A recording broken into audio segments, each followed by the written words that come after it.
เตรียมตัวออกเดินทางได้ วิ่งมาเลยป้า 3 2 1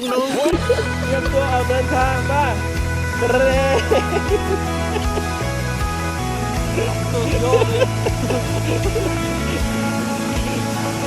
ตอนนี้อยู่ที่ไหนครับป้าเป็นพรีเซนเตอร์ให้ไหมน้ำตกคลองลานนะสมัยสาวๆมาเที่ยวบ่อยไหม ทำไมของป้าเลย